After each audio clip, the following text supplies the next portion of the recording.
1. Always start with the ABCs: airway, breathing, circulation. If the airway is blocked, nothing else matters. 2. After the ABCs, think about Maslow's hierarchy of needs. Address physiological needs before psychosocial needs. 3. Acute problems take priority over chronic ones. 4. Unstable patients always come before stable patients. 5. Focus on the actual problem before you address potential risks. 6. A systemic issue always takes priority over a local one. For example, shock is more urgent than a broken bone. 7. The first step in the nursing process is assessment. Unless there is a true emergency, then you intervene first. 8. If the question says assess first, that usually means collect data, not take action. 9. Registered nurses do not delegate assessment, teaching, or evaluation. 10. When in doubt, the safest answer is usually to assess the patient rather than the equipment. Safety and infection control. 11. Standard precautions mean wearing gloves when there is a chance of contact with blood or body fluids. 12. Contact precautions add a gown and gloves. Think about conditions like C. diff, MRSA, or RSV. 13. Droplet precautions require a mask within 3 feet of the patient. Examples include flu, meningitis, or pertussis. 14. Airborne precautions require an N95 mask and a negative pressure room. This applies to tuberculosis, measles, or chickenpox. 15. When removing personal protective equipment, take off gloves first, then goggles, then gown, and the mask last. 16. When putting on protective equipment, start with the gown, then mask, then goggles, and gloves last. 17. Use alcohol-based hand rub unless hands are visibly soiled or the patient has C. diff. Then wash with soap and water. 18. Central line dressing changes must be done with sterile technique. 19. Foley catheter care requires clean technique for pericare and sterile technique for insertion. 20. Surgical asepsis means maintaining a sterile field, never turning your back, and remembering the 1-inch border is contaminated. 21. Never recap needles. Dispose of them directly into the sharps container. 22. Fall prevention includes keeping the bed low, the call light within reach, non-skid socks on, and rounding frequently. 23.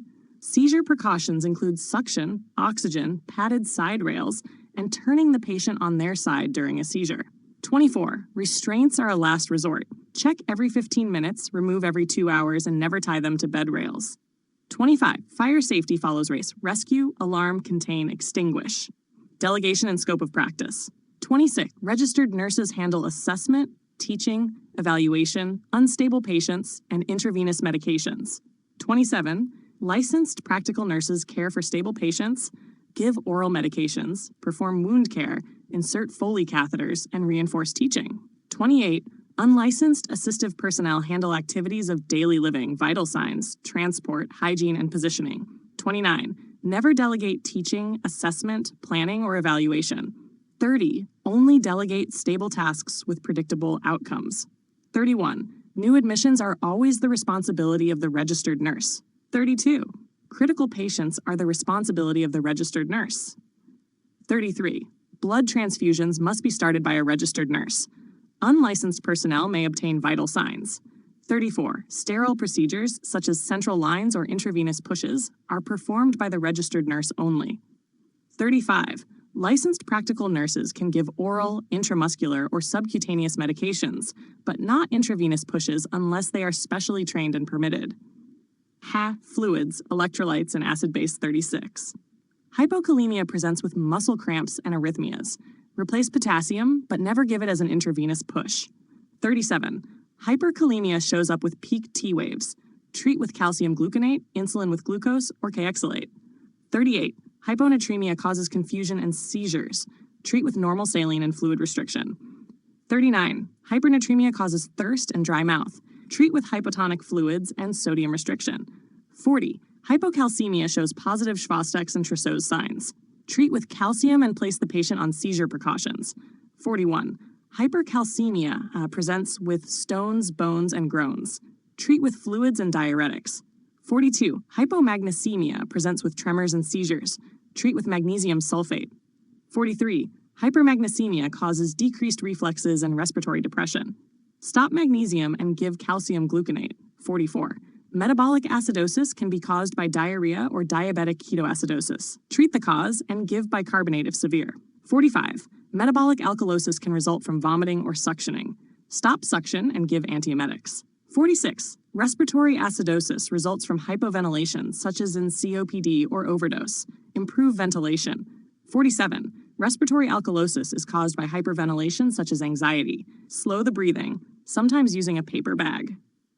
Nutrition. 48. Clear liquid diets include gelatin, broth, and apple juice, often used post-op. 49. Full liquids include milk, pudding, and cream soups. 50. Mechanical soft diets include ground meats and soft vegetables. 51. Low residue diets avoid nuts, seeds, and raw vegetables. They are used for diverticulitis or inflammatory bowel disease. 52. A cardiac diet is low in sodium and cholesterol. 53. A renal diet is low in potassium, phosphate, and sodium. 54. A diabetic diet includes consistent carbohydrates and avoids concentrated sweets. 55. Iron-rich foods include red meat, beans, and green leafy vegetables. 56. Folic acid foods include leafy greens, citrus fruits, and beans. 57. Vitamin K foods are mostly green leafy vegetables. Patients on warfarin need to keep intake consistent. 58. Patients with dysphagia need thickened liquids, should sit upright, and have suction available. 59. Total parenteral nutrition must be given through a central line. Monitor glucose and change tubing every 24 hours. 60. For tube feedings, if residual is more than 200 milliliters, hold the feeding and notify the provider. Skills and procedures. 61. Verify NG tube placement with an X-ray initially. 62. Hold feeding if NG residual is more than 200 milliliters. 63. Central line dressing changes require sterile technique. 64. Bubbling in a chest tube water seal is normal. Continuous bubbling means there is a leak. 65. If a chest tube becomes dislodged, apply a sterile occlusive dressing and call the provider. 66.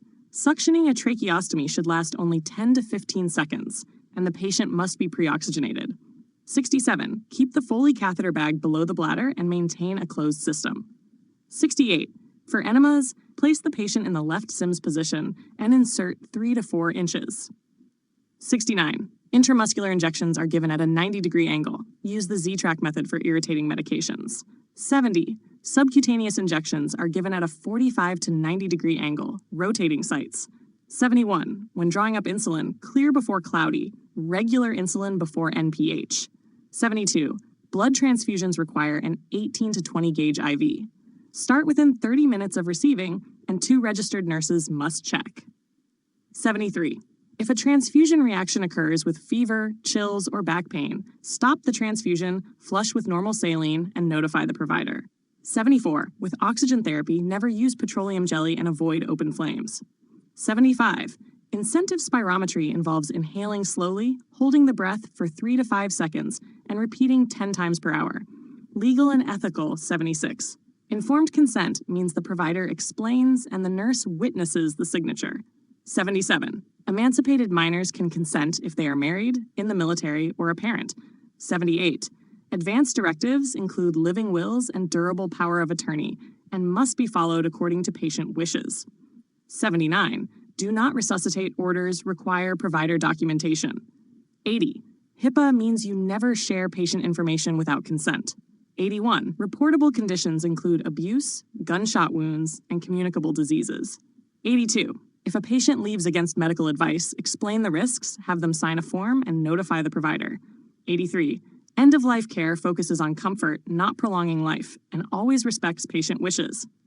84. Ethical principles include autonomy, which means respect choice, beneficence, which means do good, non-maleficence, which means do no harm, justice, which means fairness, fidelity, which means keep promises, and veracity, which means truth-telling. Miscellaneous high-yield 85. Pulse oximetry is inaccurate in carbon monoxide poisoning. Use an arterial blood gas. 86. Pain is the 5th vital sign.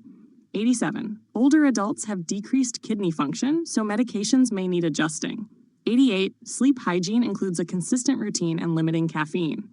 89. Cultural competence means asking patients about their preferences. 90. Jehovah's Witnesses may refuse blood products. 91. In Islam, no pork is allowed, and the patient's bed may be positioned toward Mecca. 92. Orthostatic hypotension is a drop in blood pressure when standing. Teach patients to change position slowly. 93. Handoff reports should follow SBAR, situation, background, assessment, recommendation. 94. Quality improvement focuses on improving systems, not blaming individuals. 95. Incident reports should never be documented in the patient's chart. 96. Evidence-based practice combines research, expertise, and patient preferences. 97. When teaching, use simple language and ask for return demonstration. 98. Health literacy means assessing understanding before you begin teaching.